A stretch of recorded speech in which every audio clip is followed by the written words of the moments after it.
We're delighted to have you here. Unfortunately, Senator Sullivan's not in the room, but that's because he's a senator and he's up doing all the work for us, representing the great state of Alaska. And thank you, Senator. We can now see you, and it's really great to have you with us. Thank you. I just wanted to say thank you to my colleagues here for this great panel. My goodness, this is going to be a rich conversation. Alaska is, the most underappreciated defense resource we have. Because it is sitting squarely providing the missile defense for America, at Greeley. And we're going to explore what that means. We're going to explore extra dimensions of that. It's a ballistic missile defense protection system. What about cruise missiles? Okay, we got a whole new world that we have to be thinking about. And this is all related. It needs to be integrated in a coherent way. And nobody is a stronger champion of that than Senator Sullivan. And I don't need to introduce him to all of you because you know him. I do want to say thank you to Quintillion for you guys making it possible for us to do this conference. I didn't know about Quintillion, so I went to the website this morning, and it's the new digital Northwest Passage. You guys are putting high-speed fiber all through up in the Arctic. It just reminded me of the failed voyages of the 1780s, Well, you guys are going to make it, and it's going to be good. Senator Sullivan, you've got a great company here in the room, and we want to turn it to you. I want to say thank you for your service. It's remarkable, and you've always been a great friend here to be willing to do events with us. So let me turn it to you, Senator Sullivan. It's up to you now. You take it from here. Thank you. Sorry about this. Little bit of an audible here, but we're making it work. We just have some votes. I just got off the floor. I got another vote in about 40 minutes. So driving up to CSIS, unfortunately, wasn't going to happen today. But I also just want to thank CSIS, your leadership on so many issues. What you guys do is so important, and I'm always honored to be able to say a few words, learn from your outstanding experts. I know Tom is certainly one now in terms of missile defense for your team, and we always like to learn. And I do, like you did, I wanted to do a shout out to Quintillion. They're doing a lot of great work up in the Arctic, up in Alaska, for the country. There's a lot going on. I appreciated your initial statement, John, about the underappreciated national security value of Alaska. I'm going to talk a little bit about that. So what I wanted to do in terms of my remarks was kind of frame them in the broader context of the Arctic. And you just had to look at the news yesterday. Our friends, the Chinese, had a 4-ship Navy task force off the coast of Alaska in our EEZ. This is in addition to last summer when there was a 12-ship joint Chinese-Russian naval task force in Alaska's waters. The summer before that, it was a 7-ship joint Chinese-Russian task force. So bottom line, we are on the front lines, and sometimes in Alaska. Sometimes our military gets it, sometimes they don't get it. And I think tanks like CSIS get it more than the Pentagon. Now, look, I'm a military guy myself, so I love our military. Just had breakfast yesterday with the chairman of the Joint Chiefs over at the Pentagon. But I will say on certain issues, they kind of need some prodding.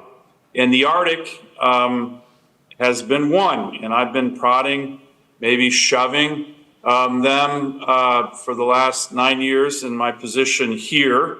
But there is an awakening on the importance of the Arctic. Again, on the importance of making sure we have the assets to protect our national security and strategic interests in this part of the world. Just a little anecdote that joint task force 2 years ago by Russia and China, the Coast Guard sent a 150-foot cutter to go greet it. Well, as you can imagine, as Alaska Senator, I didn't think that was an appropriate military response. I had a frank discussion with some of our leaders in Indo-PACOM and NORTHCOM saying, hey, gentlemen, like, they're going to do this again, and next time you need to be a little bit more forceful, muscular, right? I mean, if you had a big joint Russian-Chinese task force off the east coast of America, you'd have 2 carrier strike groups shadowing that thing. We got a 150-foot Coast Guard vessel. I mean, I love the Coast Guard, but come on. So last summer, when that 12-ship joint task force from Russia and China came off Alaska's coast, we did respond with 4 destroyers and a bunch of P-8s. So that was better. And so one of the things that I mentioned to the chairman yesterday was, hey, we need to keep it up. They're going to be keep doing this. We know it. And we need to have robust military responses in the Arctic, just like we would anywhere else off of the coast of America. Like I said, I think, let's just face it, from a military perspective, my view, the Arctic used to be, from the Pentagon's perspective, a strategic backwater. Nobody really paid that much attention to. I remember one of my first hearings, Secretary Ash Carter was testifying in front of the Armed Services Committee. I was a brand new senator, and I held up the Obama administration's 13-page Arctic strategy. 7 of the 13 pages were pictures. It mentioned climate change like 5 or 6 times and mentioned Russia once in a footnote. And I held this up and I said, Mr. Secretary, with all due respect, and I respect you, this strategy is a joke. It's a joke. And I slammed it on the dais and I said, Pentagon has to get more serious about our strategic interests in the Arctic, and we, the Congress, will help you. So in every NDAA in the last, I think, 9 years, we have legislated forcefully on the importance of the Arctic. What's at stake in the Arctic? Well, certainly resources. The U.S. Geological Survey estimates there's approximately 90 billion barrels of undiscovered oil, and the amount of natural gas is in the, multiple trillion cubic feet. It's strategic. The sea lanes, of course, are opening with receding sea ice. Putin calls the Arctic the new Panama Canal and the new Suez Canal that he wants to own. He's trying to. The father of the U.S. Air Force referred to, that's General Billy Mitchell. He talked a lot about the Arctic, and then he talked about Alaska, calling it the most strategic place in the world. Whoever owns Alaska, because you can access North America, Europe, and Asia so quickly, will own those areas. Well, fortunately for America, we own Alaska. And, one of the things in terms of what's at stake there that I always like to remind people, when I got to the Senate, I met with the NORTHCOM commander back then. He didn't really focus much on the Arctic at all, even though that was part of his AOR. And when I was pressing him on it, he said, well, Senator, there's another issue. There's just really nobody up there. I was like, oh, excuse me? Like, there are people up there. They actually happen to be my constituents. So if you're a military member, don't say that again, because it's really kind of annoying. But Alaska, I like to say, constitutes 3 pillars of America's strategic might. We are the hub of air combat power for the Arctic and the Asia Pacific. All kinds of military assets in terms of aviation up there, but we have over 100 fifth-generation fighters stationed in Alaska, F-35s and F-22s. There's no place on the planet Earth that has over 100 fifth-gen fighters stationed in one place. And by the way, they can get to Russia and China very, very quickly from Alaska. We are the expeditionary platform for new military forces. Some of you may have seen the 2 years ago, at my urging and something I worked closely with the U.S. Army on, they reestablished the 11th Airborne Division. So now we have 2 airborne divisions in the U.S. military, the 82nd on the East Coast and the 11th Airborne Division in Alaska. By the way, that was a storied airborne division. Not a lot of people know about it. 82nd and 101st Airborne get all the glory, but the 11th Airborne had a very storied history in the Indo-Pacific during World War II and afterwards. And then finally, and I think what's really important for the discussion today, Alaska, as John mentioned, we are the cornerstone of America's missile defense. All the ground-based missile interceptors, with the exception of 4 at Vandenberg Air Force Base, are based in Alaska. All of the radar systems, including the new long-range discrimination radar system at Clear Air Force Station, that's now the most sophisticated long-range discrimination radar system on the planet Earth. All the radar systems tracking missiles that could come from anywhere as diverse as North Korea or Iran, they're all based in Alaska.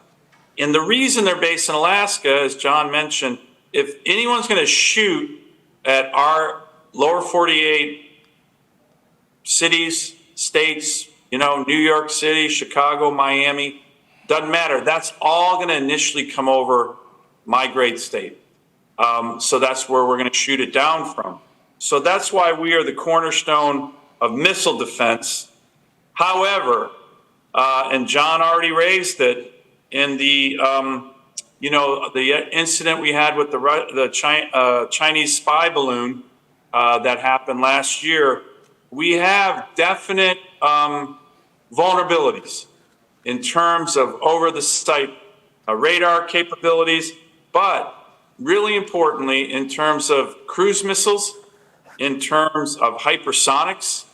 And again, if Russia or China was going to send cruise missiles or hypersonics to hit, say, Chicago or DC or New York City, those would all come over Alaska first. So what do we need to do?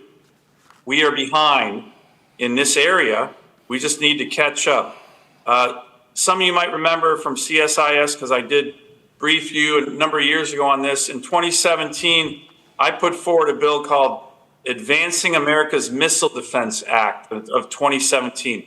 The vast majority of that got into the FY18 NDAA.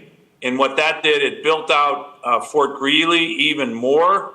There are currently 40 ground-based missile interceptors at Fort Greely. They're going through an update. My bill added 20 silos. Those are already built, and they're getting ready to receive the next generation interceptors. We're hoping earlier than 2028, but the Pentagon is saying 2028. This is something I've been pressing them on. We got, like I said, the long-range discrimination radar system. That was over $1 billion investment at Clear Air Station. That's now up and running. And provisions also required in that bill of mine that became law to develop air-launched and ship-based boost phase intercept capabilities, working with our allies in Japan and in Korea. So these are all things that we're working on now, but the work has to continue. In this year's NDAA, we secured a lot of wins that continue to build on what we've been doing in terms of missile defense, including funding for our hypersonic targets and countermeasure program and the glide phase interceptor program.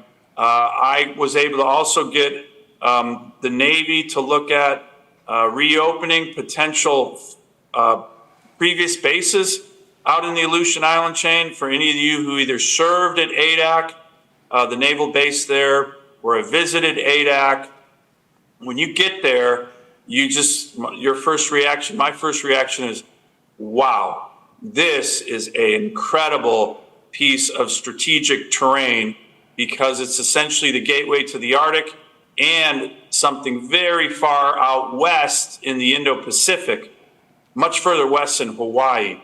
That's the ADAC naval base. Used to be a naval air station, a submarine base. And to me, those are the kind of things that we need to look at, particularly during these dangerous times with authoritarians on the march and the Chinese and Russians and the Iranians dramatically building up their military. I think that looking and continuing to build up our missile defense forces for America, because that's what they're for in Alaska, they're for America, and having much greater domain awareness in that part of the world is going to be critical. Now, one final point, which I think is exciting.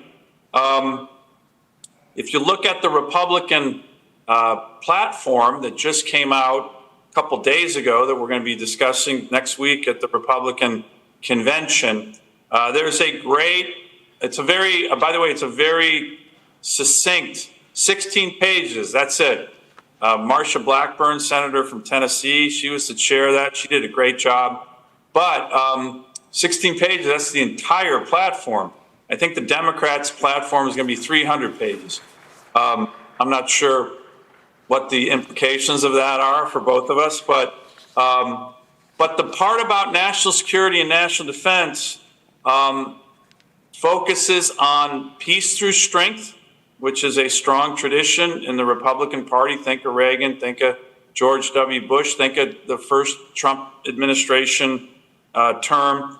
But there was a lot of focus in this document on the need for kind of an Iron Dome for America. So there's going to be a lot of additional work if the White House changes hands, particularly on missile defense. It's briefly sketched out in this platform, but I think it's needed. I think it's exciting. We already have plans to modernize the Northern Warning System with our friends, the Canadians, but so much more needs to be done. And at least one political party is putting this in their platform as what we're going to be focused on post the November elections. So again, John and the team, thank you again. And I look forward to being able to participate in a little bit of the Q&A, pending additional votes in the Senate, which I think we have a couple coming up in about 10 minutes. Well, thank you, Senator. Appreciate that, and know you have a hard stop at 12:45. I wonder if you could elaborate on some of the things that you were saying there in terms of how you think about what's happening in Ukraine, where they're facing cruise missiles and air threats on a daily or weekly basis. And I noticed that the SASC NDAA that just got released had a provision calling for an integrated air and missile defense architecture for the entire U.S. homeland, not just the ballistic missile stuff, but air and missile defense more broadly, which was in that bill that was just put out. So how do you see what's going on in Ukraine and other places right now, as well as the Middle East, and how does that inform our need for those kind of capabilities at home?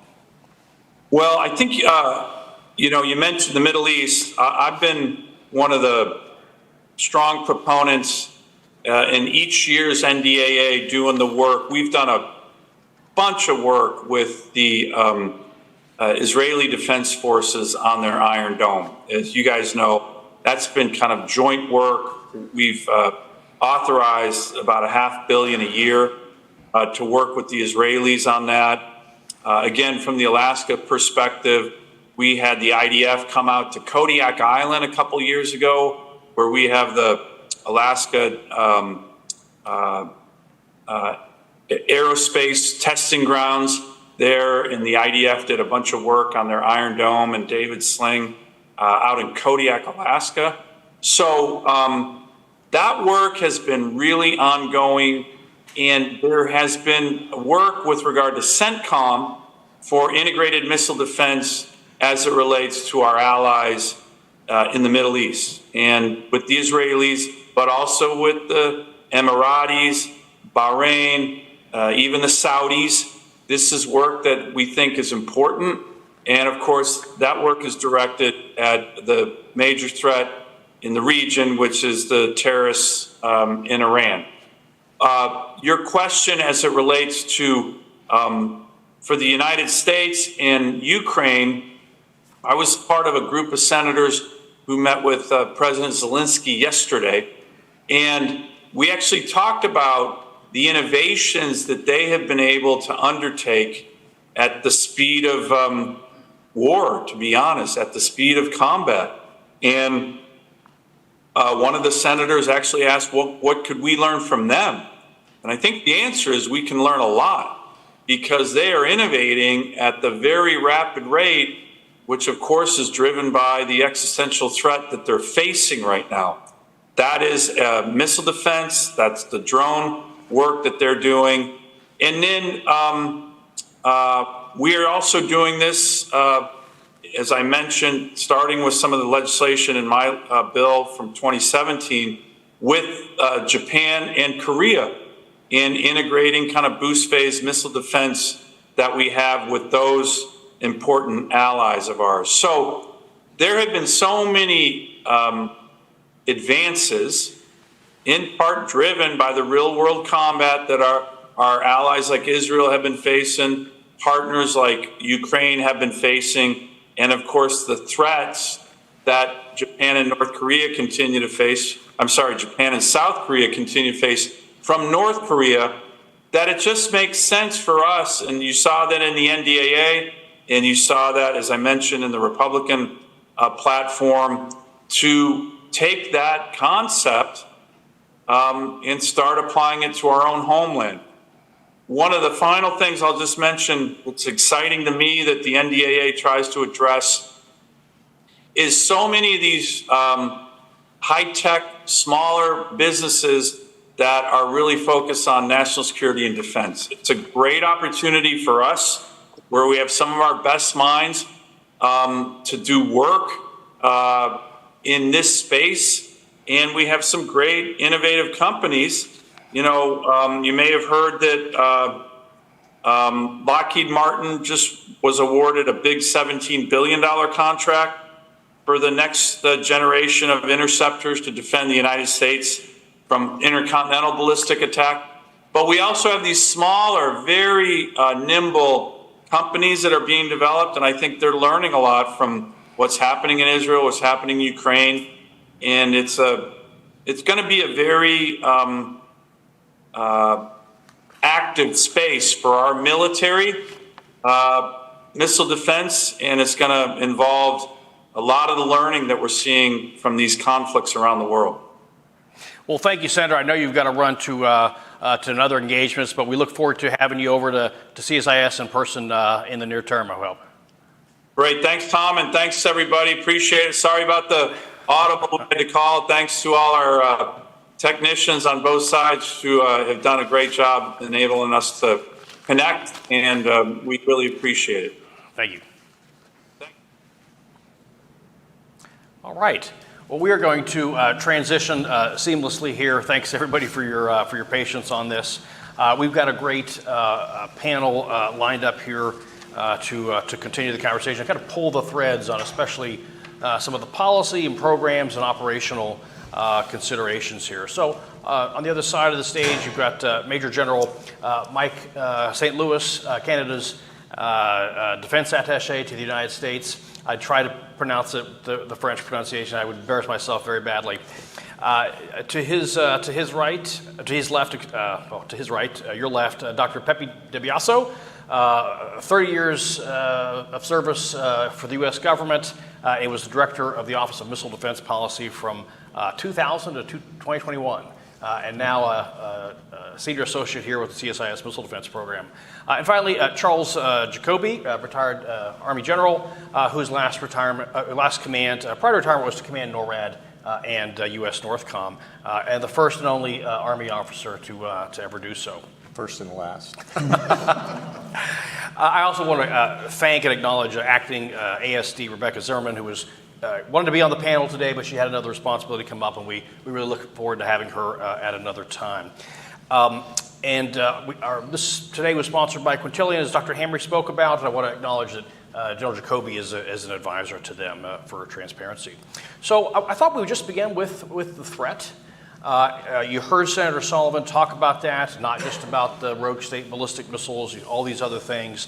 And General, I wonder if you might start off with the Canada's perspective on this, and how you see this. Canada's committed to making some very substantial investments on this, but first, how do you see the threat that Senator Sullivan was talking about? And might ask Pepe and General Jacoby to do the same. So, first of all, I'll tell you how humbled and fortunate I feel to be on this panel.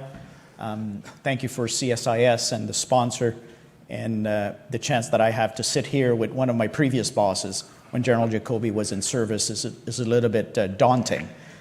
He's been introduced as the first Army officer to hold this chair of NORAD NORTHCOM Commander. Not at the same rank level, but I was the first Army officer within our Air Division in Canada's NORAD region to be the Chief of Staff in that headquarters.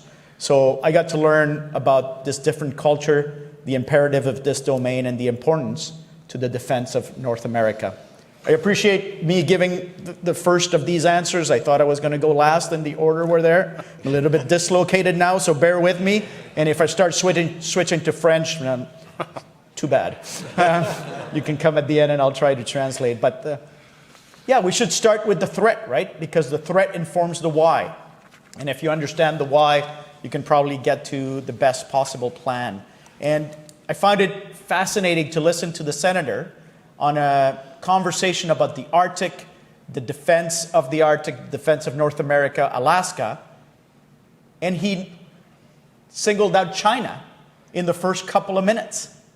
So when I joined the forces in the 1990s, by that time General Jacoby was probably a general already, but in that time it was Russia, and it was all about Russia. NORAD was about Russia. NORAD came about to defend North America against the Russian threat. And the fact that we're speaking about China, that we're speaking about North Korea, that we're speaking about still Russia, I find it quite telling and interesting. And I would say for my country, which I appreciate, I'm the only one on this panel that speaks for another government. The other ones can say a little bit more freedom and more freely their position. Please bear with me and be indulgent of my position. A lot of what I'm going to say is my opinion. But the threat in Canada, the perception of the threat in Canada is now squarely in line, I think, with what is seen in places like the NORAD NORTHCOM headquarters, in places like the Joint Staff, in how it's articulated in some of your policy documents. We just recently issued a new Indo-Pacific strategy. We have not had such a document for years. We just issued a new defense policy update, which is titled Our North Strong and Free, which dovetails perfectly with what we're talking about here and the importance of the Arctic and what the senator spoke about. And the realization that the Arctic is becoming more accessible, more freely navigable, that it is a line of approach to a number of threats across all domains, that Russia, China are looking to behave in a way that is outside international norms. And if we are not careful and we don't address these threats quickly at the pace of war, that we will jeopardize the security of this sanctuary that we have kind of taken for granted. I'll speak for Canada, or our position of being protected by 3 oceans and a best friend to the south. And I think that reality has really struck the imagination of our country, our politicians, who are become very seized with that definition of who's our adversary, who are our friends, and what we need to do to protect our national interests. Well, I just direct a similar question to you, Pepe, and you spent a lot of time doing missile defense policy for DoD. How do you think about the changing threat piece before we get into any programs or anything like that, Sure. or even policy? Sure. I mean, insofar as it relates to the topic of the panel today, right? The questions related to sort of cruise missile defense of the homeland, cruise missile defense of North America. I mean, we took sort of a 25-year holiday, right, in the post-Cold War period, right, in terms of the concerns we had with, right, sort of major powers like Russia and China. I mean, up until 2016, 2017, and this wasn't really even much of a focus, right, within the Pentagon, I mean, potential sort of air-breathing threats to the United States or North America. Of course, this began to shift, right, with the return of, 5 or 6 years ago, we started to call, great power rivalry, and kind of a recognition that sort of Russia and China in particular were developing sort of a growing range, a growing set of conventional long-range strike capabilities. And we're beginning to see this sort of manifest itself more in a regional context, right? There's sort of this term of art known as anti-access area denial, right? Where the Chinese and the Russians in particular building up large postures, if you will, of missile capabilities, really to tie the United States down either in a European or Middle Eastern or in a sort of Asia Pacific fight. This became sort of, I think, perhaps a greater recognition that we were now beginning to see these threat capabilities, long-range conventional missiles, whether launched by aircraft, submarines, or ships, right? Sort of posing a kind of anti-access area denial threat to the homeland, right? Russia and China attempting to bring, right, these threat capabilities to the United States as a way of impeding our ability, right, to flow forces out of the United States, right, to respond to a variety of crises and conflicts overseas.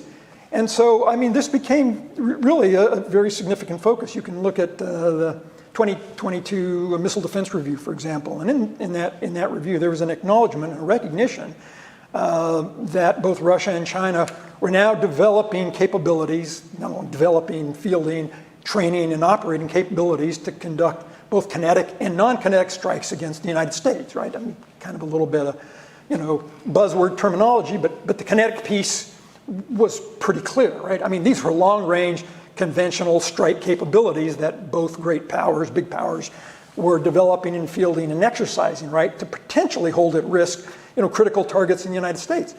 And, for 2+ decades, right, I mean, that simply was not anywhere on the American sort of radar screen, right, if you will.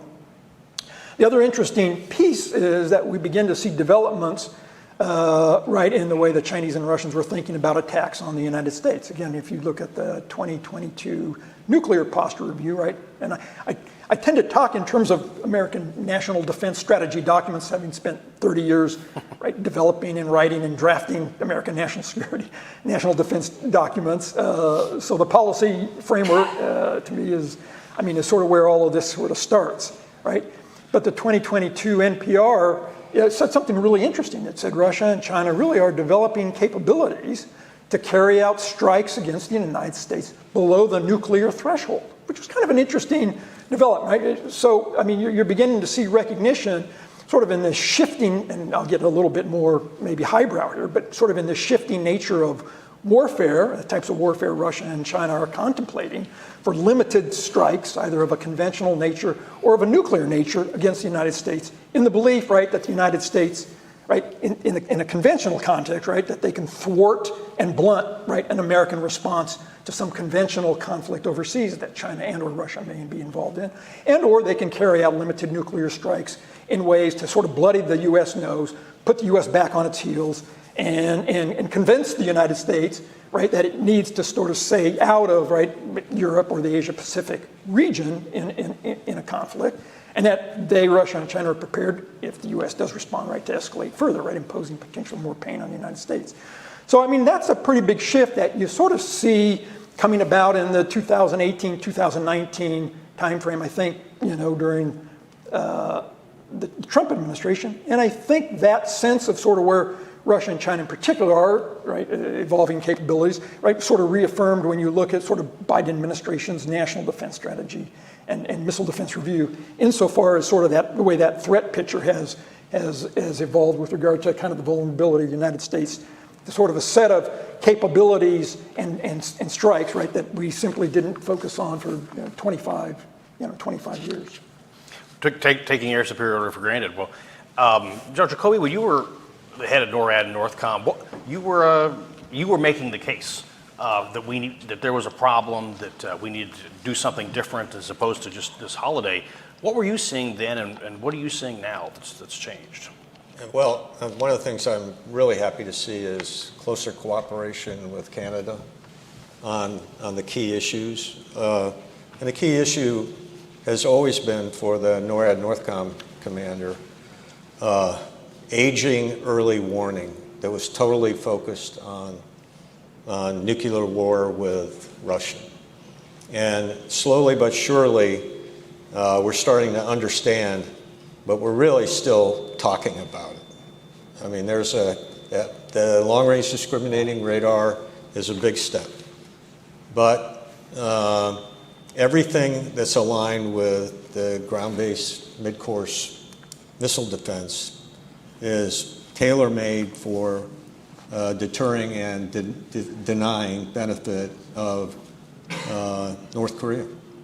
It's a geography problem. It's a geometry problem. And we really purposefully wrote most of the documentation in the early days was to deal with a rogue threat, and that was North Korea. Later, we started thinking about Iran as a rogue threat, and we started looking at another East Coast missile site, but we've decided, I know a lot of ink was spilled on that, but there is no East Coast missile defense capability, and so, but as was mentioned by the Senator, many of the trajectories can be covered with interceptors from Fort Greely, but your math problem is wrong if you've got multiple threats from multiple directions. So I just want to throw that out there. I mean, in the big picture, every NORAD NORTHCOM commander since my day has been making the case that the homeland's not a sanctuary anymore. And to recognize that the fact that the homeland can be held at risk by other things besides massive nuclear exchanges with Russia, and then we kind of said, and maybe with China too, and that's, you know, we're all playing with the same table stakes there. And deterrence in that manner does work. It's very uncomfortable, but it has worked. But we don't have a credible deterrent to the cruise missile threat, the non-strategic, non-nuclear, or even the strategic limited nuclear strike. Do we have a credible response for that? And we're just not going to launch all our missiles based on those kinds of attacks. And so we really need to have the ability to look at these cruise missiles and other threats that we're watching come from Iran and from Russia. And we know that China is working on a whole new variety of weapons designed to be able to reach the homeland and to hold it at risk below the nuclear threshold, or to include the nuclear threshold in a very limited sense. And so we have to go ahead and accept, you know, you have to be in favor of what's going to happen, right? So we are going to get compromised.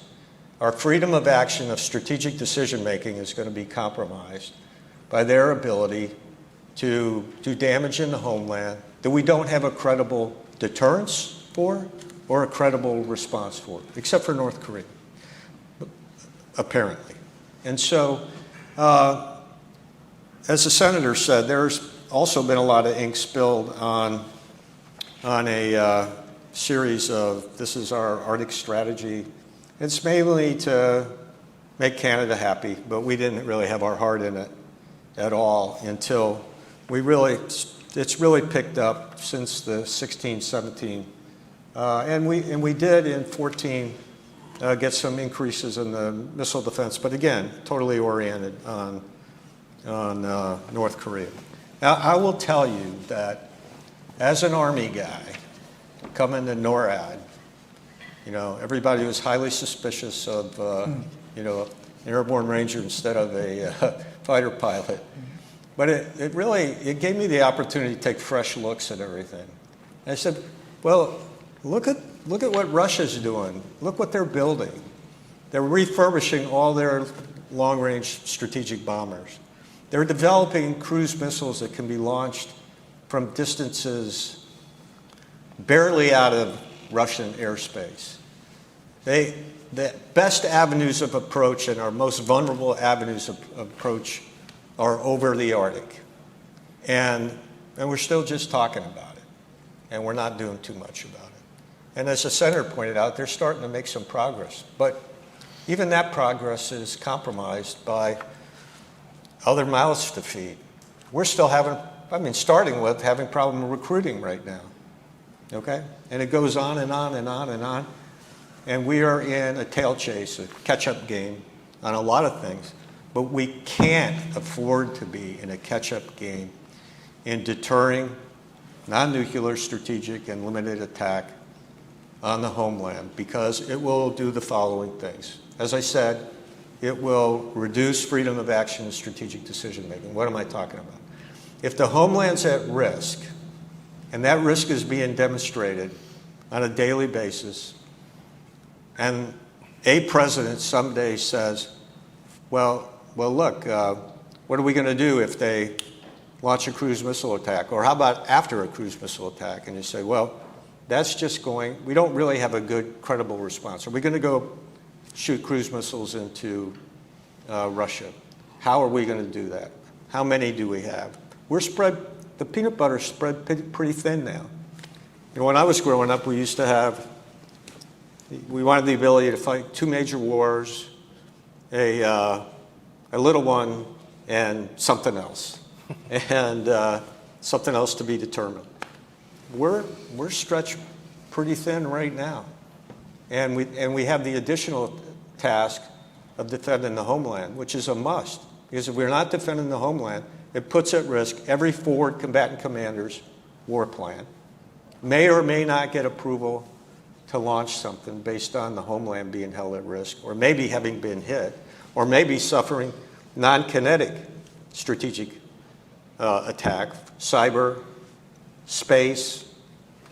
And that's why when I say that the number one issue for NORAD, NORTHCOM, and Canada starts with this all-domain awareness, which is driven by, of course, very focused intelligence. For the 25-year hiatus we took from worrying about near-peer competitors, we got very, very good at fighting terrorists and getting patterns of life and understanding who they are and what they are. It took a while, but we got there, and preventing attacks on the homeland from terrorists. And NORAD completely shifted itself over to Operation Noble Eagle, which is shooting down hijacked airplanes so that they don't auger into the World Trade Center or into the Pentagon or the White House or wherever they would be aiming for. We got pretty good at that. But we really lost the bubble on what are the capability intentions of China, because they were growing. What were the capability and intentions of a new Russia, because they were growing. And everything that they don't do their stuff for fun, okay? They're not building a whole variety of short, medium, long-range ICBMs, hypersonics, fractional orbital, you can name them. But the one that we have, to tell you the truth, is the most likely and we have the most problems with is cruise missile defense. Because we really have a difficult time with that. It takes a very comprehensive series of things in the kill chain. First of all, intelligence that tells you, okay, maybe some bombers are taking off and that kind of thing. Or maybe you lost track of a submarine that's very uncomfortable to lose track of. Or what could be the risk? And then you start watching closer. And then you have to be able to detect a cruise missile, which could be right off the coast. What just happened? It could be in the Caribbean, or it could be a shore-based cruise missile off of Cuba. It seems to be close buddies now, again, with Russia. And so, but the number one problem is, really there's two. If I had to design a missile defense system focused on the cruise missiles, it would be the national capital region, and there's a stretch of the East Coast that is critical to the United States' ability to defend itself and to project power, and Alaska. And Alaska is not just vulnerable, it's a tremendous opportunity, and I think the senator did a great job communicating the opportunity we have in Alaska and with Canada to deny, to deter, and then deny benefit. And we still got to work on what the punish response is to that deterrence equation. Cruise missiles and also the threats of them collaborating, the Russians collaborating with the Chinese and the North Koreans. And you've got an unholy alliance going on right there. And you got to watch it. You got to be in favor. They're not doing that just for fun. Putin didn't go to North Korea to ride the Ferris wheel, okay? They're making deals. He's getting stuff from them. They're getting stuff from him. I don't know what it is. I don't get that kind of intel, but I'm just guessing. But I think it's a pretty good guess. And it's Alaska and the high north is a competitive advantage for us in hip checking all three of our most potent adversaries.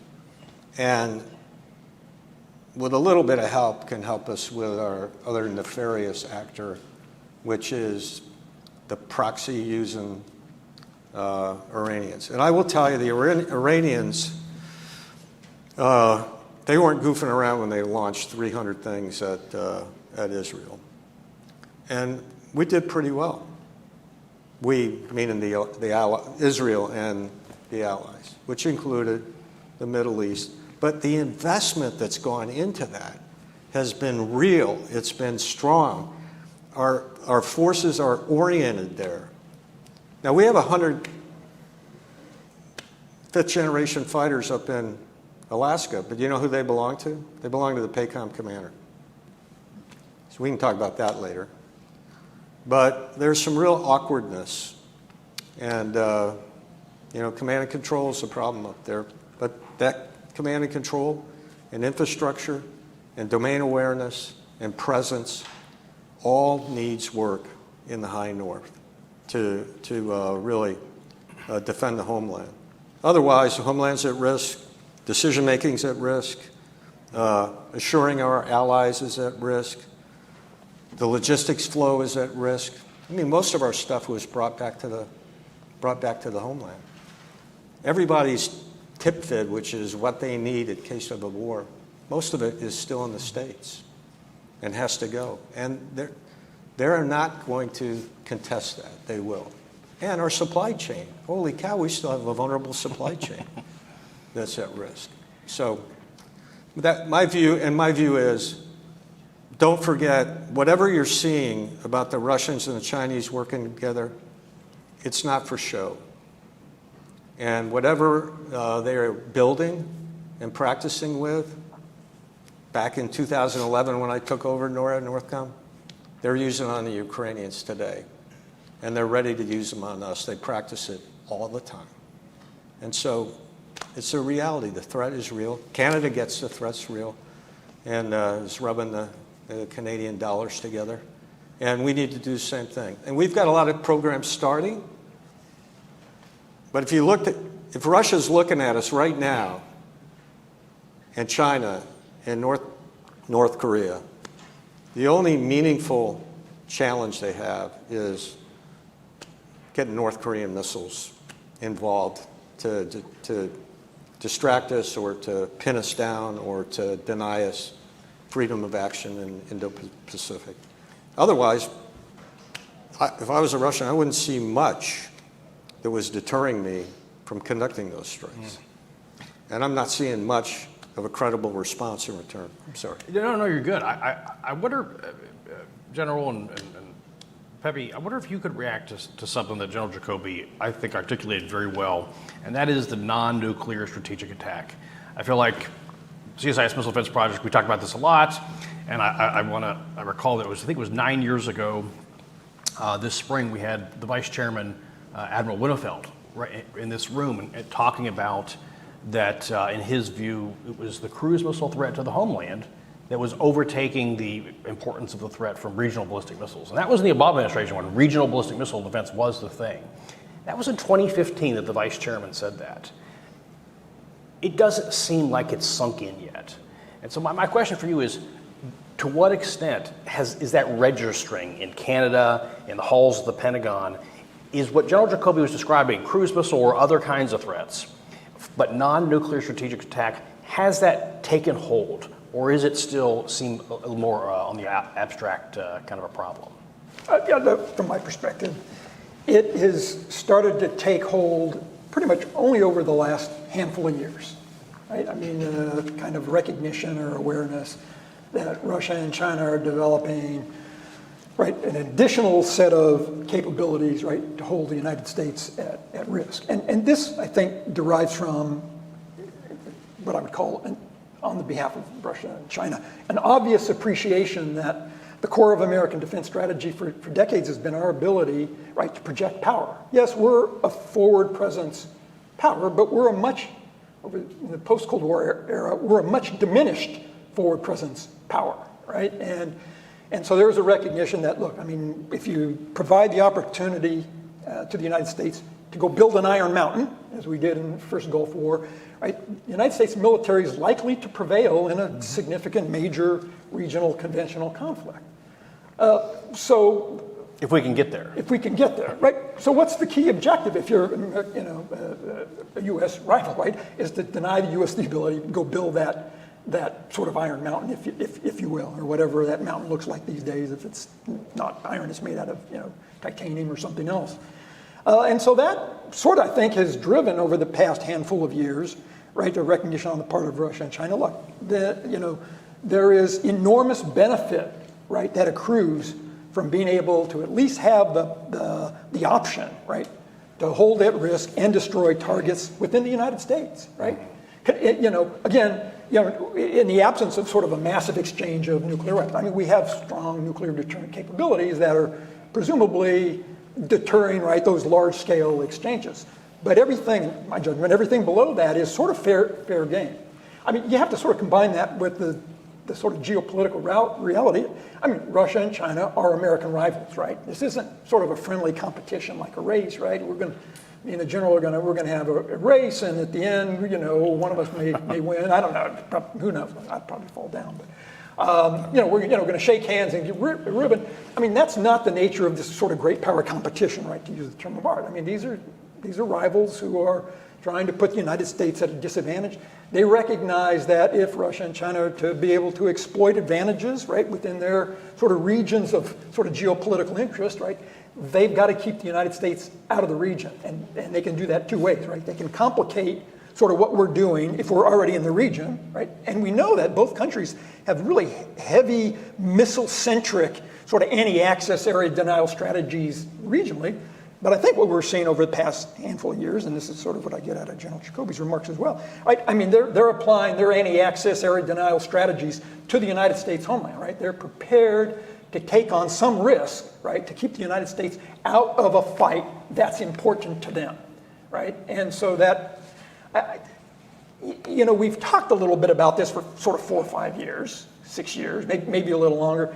I think the realization, though, that Russia and China are genuinely interested, right, in holding at risk, right, the United States and developing capabilities, to me is really within the last couple of years. I mean, it's starting, we're sort of getting punched in the nose on this now, just despite sort of having policy words in previous documents years ago that sort of said the right things about, attacks below the threshold. We're starting to genuinely pay more attention to it, without foreshadowing further conversation.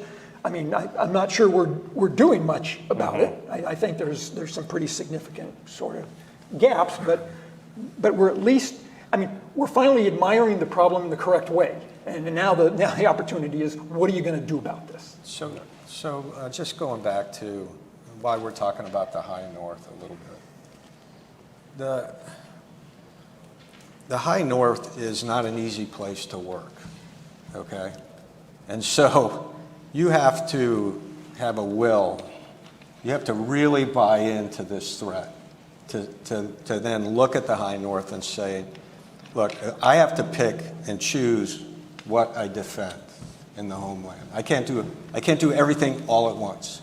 So you have to pick and choose. You got to pick Alaska, and you got to pick the National Capital Region and as much of that eastern seaboard capability. There's a million other places that need to be protected. Ports, airfields, places that we generate combat power and move it. But The things protecting the homeland right now are existing in, I mean, the senator should be very proud of the expansion that we've gotten on that missile defense. Not near enough. Not near enough and too narrowly focused. And the, see, they like what I just said. And the other part of Alaska is the perception. On the one hand, everybody knows the sea's melting and it's going to be much easier to move and influence all kinds of economic and diplomatic and military activity up there. But on the other hand, it's too hard to work up there. You know, It's still cold. it's a long ways away. I mean, it is a really long ways away. Come visit, you know, my buddies up in Anchorage. It's a long ways off. But I will tell you, in 1954, we started the DEW line. It was done in 1957. A sense of urgency, right? That's what we're trying to communicate. It's time for a sense of urgency about the reality of what's threatening us. And it really gets to, I mean, our grand strategy for a long, long time has been to defend the nation forward with allies and partners. Now, I'll probably get critiqued by everyone in the world for my, back of the envelope grand strategy. It's still valid. We still need to be out there. We still need to be reassuring allies, providing leadership, providing influence and opportunities to pick us as a security partner, even if you have to pick China as an economic partner. And that's what, the forward guys and gals really are the ones that influence all of those aspects of trying to have the world that we all feel comfortable living in. On the other hand, we all need to recognize that the game has changed significantly in that you don't have a free lunch in the homeland anymore.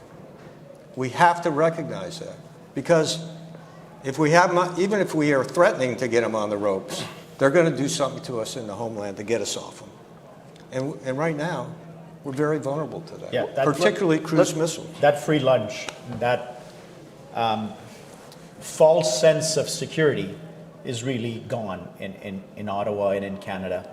And our country has had the same government in office, or same party in government, since 2015. So they've been re-elected 3 times. So from 2015 to today, it's the same party that's been in government. And during their time in government, they have changed their views with regards to the great nuggets you've heard about the threat and the new variations on the threat. And that has been the impetus for our new investments and our new policy that is focused on the Arctic, to no longer take for granted that sanctuary and double down on what Canada can do to help protect it, and then afford the United States the ability to continue to go to that forward game with the assets that it has, recognizing that Canada can't do everything. But a couple of thoughts come to mind. Like we've used the analogy of Israel and their defense against that 14th of April strike from Iran. That was one day. In a country that you can drive from left to right in an hour and a half and north to south in 5 hours. I can't get anywhere in Canada in an hour and a half. I'm still in Montreal or in Toronto. So when you put Canada and the US together, their geography, there's no Iron Dome that can cover that. You might put an Iron Dome over DC. You might extend it on the eastern seaboard. We might put it between the corridor of Windsor and Quebec on the Great Lakes and the St. Lawrence, some of strategic nodes, but it is a daunting task. The defense attaché of Israel was giving us a brief on what they went through during that 24, 48-hour period. And it comes down because it's been years of effort, millions and billions of dollars of effort, and it's a small field to defend. There's an ability to stack, and the attack lasted 1 day. You keep that attack for 30 days, you make thousands instead of 300. It is a challenge. But to come back to what I said, that it's the same government that's been in office, they come in right after Russia takes Crimea and starts this Ukrainian war. They come in and are briefed by NORAD NORTHCOM commanders, General Van Erck, General Guillot, and their briefings might have been more successful than yours, not because of the deliverer, but because of the nature of the threat. And it is a 360-degree cruise missile threat. It is a hypersonic that can be launched from where you expect it to be launched, but then will glide and come from the south in a way that your fans of protection now need to be 360. There's this realization in Ottawa that you are being challenged in the cyber domain all the time, that you are being interfered in your elections, that your space supremacy, your constellation, now is under threat of being taken down the minute there's a conflict. And an approach by Russia and China and our adversaries to use non-nuclear means, physically with cruise missiles and others, or other domains, to put pain in North America in a way that maybe we were not accustomed to. That all moves the needle to, for the first time in Canada, a public opinion that sees security and defense way higher than all the usual things we see. $40 billion to NORAD modernization and $70-odd billion for overall defense policy updates. But there is a change in our government and in the people that vote for these governments because of some of the nuggets you've expressed on how the threat has evolved and changed and is being articulated. Yeah, just and comment on the Arctic, and I'd be interested in your thoughts on this. And we sat down and wrote a white paper with Admiral Papp, the Commandant of the Coast Guard. He was the only guy I could get an audience with that would talk to me about the Arctic, because he had Coast Guard District 17 up there. Yeah. So we identified these 4 gaps that exist in the Arctic that need to be filled. And it's a good way to prioritize our efforts. The first gap is command and control. I could talk to you all day about dysfunctional command and control. We've got it up in the Arctic. It's archaic. It's an anachronism from World War II to some extent, the whole West Coast forces thing. But it's also, where does money flow from, and what's the driver of priorities? You know, the integrated priority list. I told the guys earlier today when I was a combatant commander, I said I shot an IPL in the air. It came to earth I know not where, because none of those were ever, compelling enough to get traction. The second thing is all domain awareness. We really have to know what's going on. We need to start studying and collecting, as General Van Erck talked about in his guide experiments, every scrap of data on what's going on in the Arctic. What's the pattern of life of our enemy forces, just like we did, or adversary capabilities in the high north, just like we did with terrorist patterns of life during the global war on terror, except for it's a much more serious issue.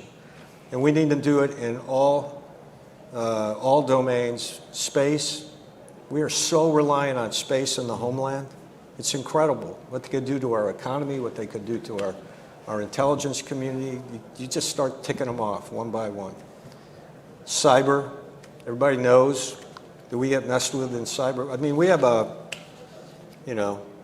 medium sizzle going in the cyber conflict right now. And then infrastructure. And infrastructure is everything from rail to roads to air bases, but now it's all about data. We want to do joint all-domain command and control, and we want sensor-to-shooter, seamless sensor-to-shooter, any service, any weapon. We call it out, right weapon, right target, and we kill it. That's all data transport driven, and wideband is required. We have a very difficult communication problem in the Arctic. It can be overcome. It can be overcome in a way now that we can do the over-the-horizon radars, critical for cruise missiles. Let me engage on that, because it's the all-domain awareness problem in particular. And General, you were talking about it's a big place. It takes time to get from one. It also takes time for the threat to get to us. And so, but the types of systems, the North Warning System that was designed to look for high-flying but low speed bombers or ballistic missiles, other early warning for that, it's not suited to these threats. And so, I think, for instance, of Ukraine put together a nationwide acoustic sensor network to listen for the buzz of certain kinds of threats coming in. How do we use geography to our benefit, the bigness of it all, to see these things coming? And I think you just put your finger on it. It's the over-the-horizon radars. LRDR is not going to help you with this. It's a fantastic capability, but look it up. So I might direct this to Pepe or General. OTHRs has to be part of the problem. OTHR is in every document, in every policy choice, in every capability pursuit. There's people working at this every day, trying to get it in place as quickly, as fast as possible. Have Canada contribute to a couple of areas of the pie wedge or the donut, whatever analogy you want to use on the clock. The U.S. taking some of them. And you cannot come fast enough. But there's certainly a couple of other ideas and maybe things that we were not considering 10 years ago. In our new policy choices, there's some money put aside specifically for sensors and subsurface acoustic sensors. That's what I thought you were going to talk about. And if the Arctic becomes navigable, well, it's big like a whole continent. Like it's as big as Europe. There's 25,000 Canadians. I appreciate the senator taking exception when a NORAD commander said there's no one out there. I don't know. I'm no NORAD commander, but there's not many people out there. So you can't base yourself with troops out of this problem. You can't put a manned DEW line again. So the promise of unmanned capabilities, proliferation of cheaply or more affordable numerous capabilities that can detect and sense, send it to a place that is AI enabled to put an algorithm that will tell you if this is a threat or not, and sense is someone with nefarious intent coming underwater, on the surface or above, and then be able to do something about it. And leveraging the one geographic advantage we have, which is this standoff distance. Right. Most of it is over Canada, where everyone lives along the border or in the United States, and then have the vectors or the tools to do something about it. But I'm kind of enthused when in this job, I get to go to some of the trade shows and see what industry is producing. But this ability to have unmanned vehicles, undersea, new sensors, new microphones, new radar technology, that is one of the ways we're going to secure the homeland, not with troops, not with new bases. It is too big. In a report we put out 2 years ago on this topic, we call it a 21st century DEW line because it has to be so substantially different. And nevertheless, what I'm hearing from both of you is, and all three of you is, oh yes, we understand the threat is here, the threat is substantial, and yet it was just in the news this week about DoD pushing off over-the-horizon radars to FY26. So something's not clicking there. So on the homeland, I'll stay away from the technical solutions. With the generals can certainly advise on that. But on homeland CMD, I mean, there's a significant sort of say-do gap, right? Not related to the DEW warning. And I mean, you can go back for now 6+ years. And I would argue, right, you can look at all the important sort of national security and national defense strategy documents. The policy on the importance of some kind of homeland CMD against this new type of threat, right, we've been talking about, is sort of well established and agreed to across both Republican and Democratic administrations. Yet over the past 6 years, there's been close to zero investment on sort of homeland CMD, right, new capabilities, new systems, new platform, right? A little bit of work on the NCR stuff that's been around for a while. A little bit. Yeah, very little bit. But the big development over the past 3 or 4 years was supposed to be the sensors, the domain awareness. Everybody agreed, right? We can all agree on this. We don't really agree yet on shooters for homeland CMD. How many? What type? Are they kinetic? Are they non-kinetic? We'll let the Air Force AOA figure that out, which it probably won't. But sensors, all domain awareness, got it. That's the thing everybody agrees on. We didn't start any effort until about FY23, right, for these new OTH radars, right, 3 or 4, certainly 4 in the United States and maybe Canada a couple. And as you just mentioned, Tom, we're just 2 years into the development of the important all domain awareness sensors that are essential to Homeland CMD. And the Air Force is already starting to backpedal on, well, you know, we've got other priorities. They notified Congress 2 weeks ago. They're not going to be funding these. They're going to push the decisions off to FY26. Yeah. I mean, there's a complete lack of, to be honest, there's a complete lack of seriousness and urgency on the question of sort of Homeland CMD. I mean, despite near and dear to my heart, right, the good policy words that have existed about what we should do and why should we do it and the nature of the threat, I mean, there's a complete lack of seriousness. I suspect we won't see anything meaningful for a decade or more on this, yeah, right? Late to need, I would argue. So one of the things that's frustrating is this doesn't require a bunch of research that takes a decade, like trying to figure out how to have a fusion reactor or how to have a quantum computer that can add 1 + 1 faster and get 2. This stuff is out there. We just tested a bunch of it. Well, we're testing it in Ukraine, and we're testing it right now in the Middle East. And it works, but it's not focused, and it's not here. And so that's part of the frustration. I mean, there's other work to do on how to improve sensors and make them better, stronger, faster, smarter. But the stuff to start with exists. And so it's the will that doesn't exist. And what is deterrence? It's capability and will. And we have capability. It's not defending the homeland, and we don't have the will to proceed. It was you, or I think it was you that mentioned Noble Eagle. Yeah. That there's a handful of aircraft at any given time, at any given place, which is not very many for the geography that we're talking about. And yet, when you think about it, we would be appearing, in the absence of GBAD, to be hopefully building big radars to see the threat, and then presumably try to fly airplanes at them and shoot them down. That's a hard thing to do. I wonder if, General, you might talk to the challenge of going after a cruise missile attack with a manned fighter aircraft. I think in North America, it's a huge challenge.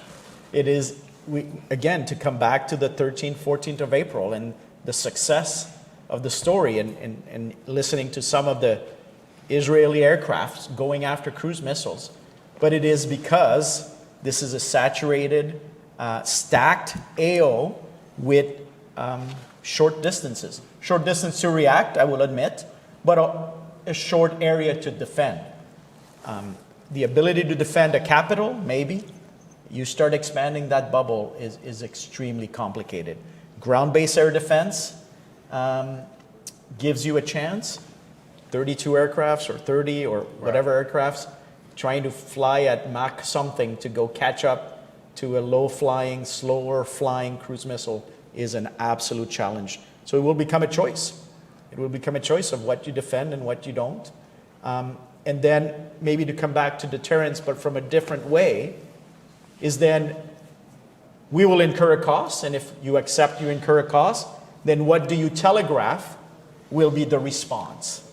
What is the cost for you to have inflicted pain in the homeland? And I think that might be a new area to work on, right? It used to be this mutually assured destruction, or you only talk about the nuclear domain. But what happens when you start getting below that threshold? You start getting some licks, you get punched in the face. What is the response?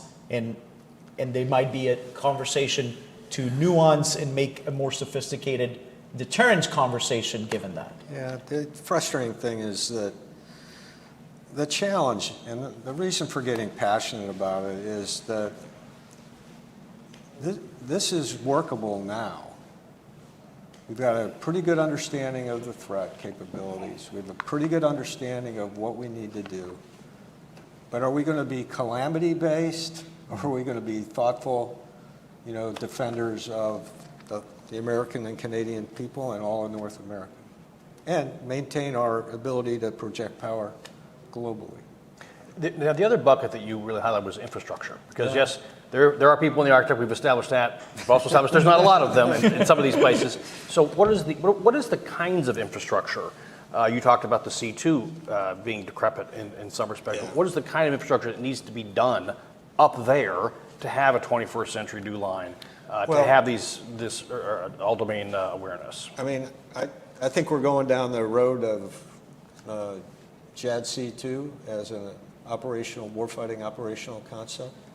I think it's the right thing to do. I mean, I think we can have a competitive advantage in it. I don't think it replaces humans at all. I think it just speeds up decision making. You get information dominance and decision superiority when you're taking advantage of integrating all of the sensors, space, ground, air, subsurface, surface.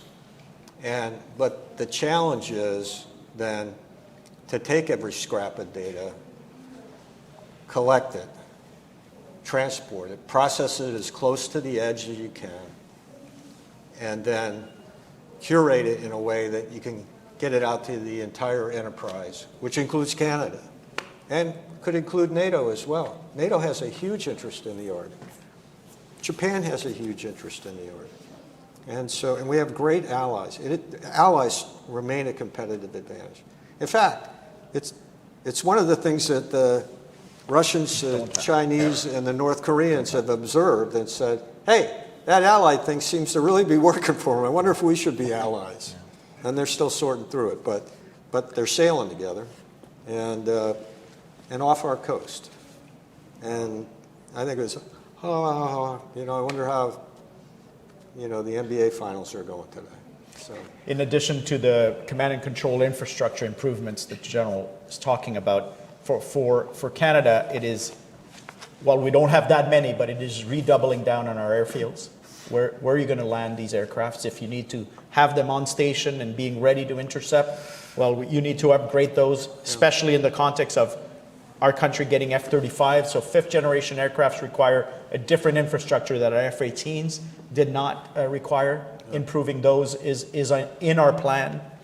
Ground-based satellite stations or stations on the ground that can help communicating with the satellites to improve communications over the Arctic. If you are serious of defending and taking advantage of that geography, that's in the plans. Acknowledging global warming, harbors, ports is in the plan. Where are you going to dock? Our Arctic offshore patrol ships, our future Canadian service combatants, our future submarines that were announced yesterday, you need to be able to navigate. And if we don't have a port and the ability to navigate, our adversaries will wind up in the Northwest Passage with impunity. So all of that infrastructure is in the plan, but infrastructure in the North is extremely expensive. For us, we include and consider Indigenous issues, our environment issues, try to roll all that in. But a building like this here or a building like that in Iqaluit, exponentially more expensive, let alone military infrastructure. It is almost prohibitively expensive. So getting after that in the future will be a challenge, but is required. You can't just fly from Toronto and go defend the Arctic or defend the North or be a credible presence to defend our common sovereignty up there. CSIS means something different in Canada, if I'm not mistaken. But it's also seasonal, by the way. There are times in the season that just don't lend themselves to digging. Yeah. And other things. There's fair amount of concrete from the Cold War, but it needs to be updated. Maintained, yeah. And we need ports. We really do. And the senator mentioned a good one. We need to, if we're going to bother the Navy to get some ships up there and have a presence routinely, especially in the weather periods where it's available, as soon as it's available, we need to be able to support them. So, Pepe, I think General Jacoby warned, what's it going to take? Are we going to be calamity-based?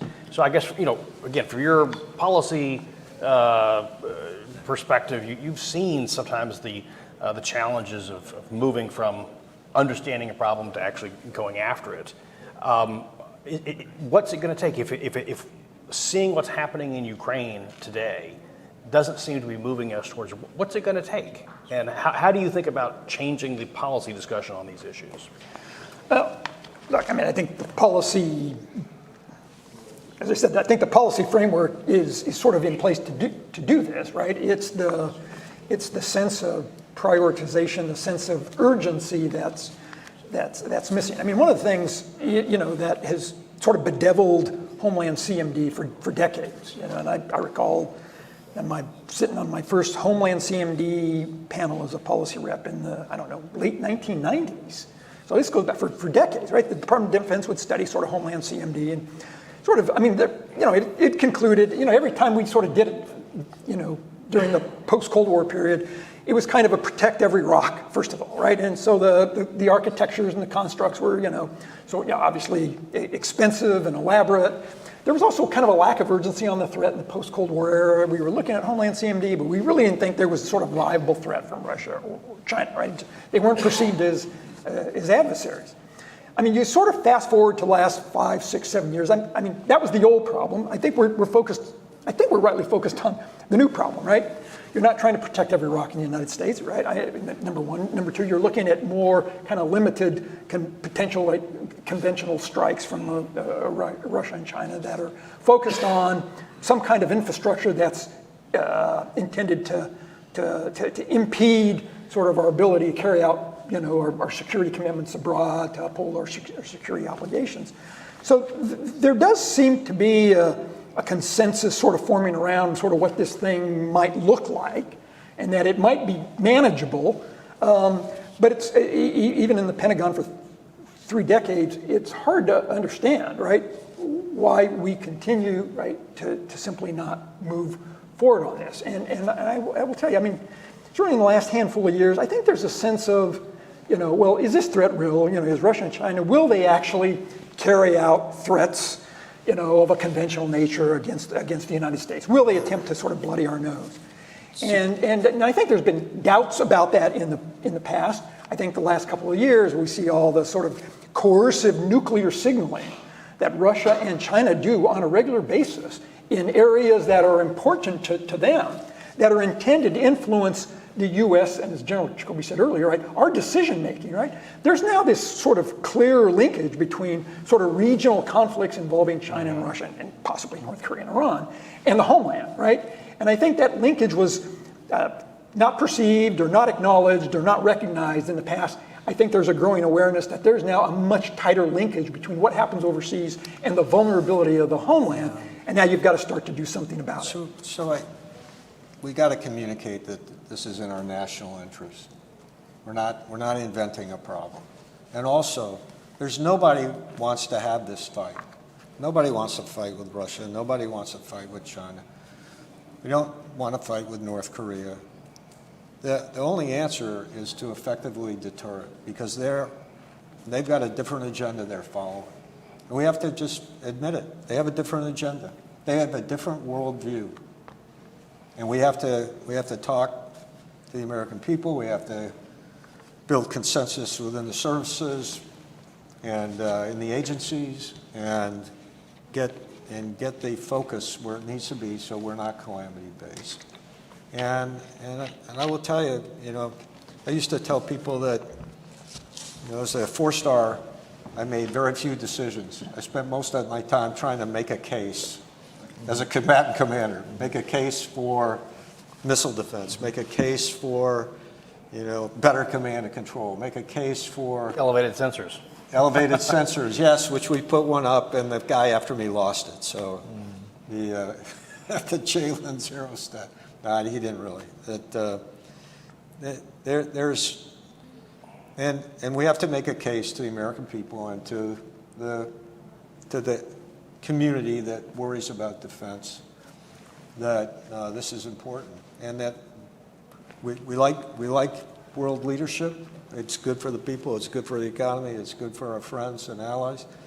And but it starts at home now, and radiates out from there. Yeah. Well, gentlemen, this has been tremendous. Really appreciate this discussion about the importance of defending our homelands, against these non-ballistic threats and digging into the number of challenges it's going to take to get after it. So thank you all for coming out, and thank you for being patient with the schedule changes. And please join me in thanking the panel.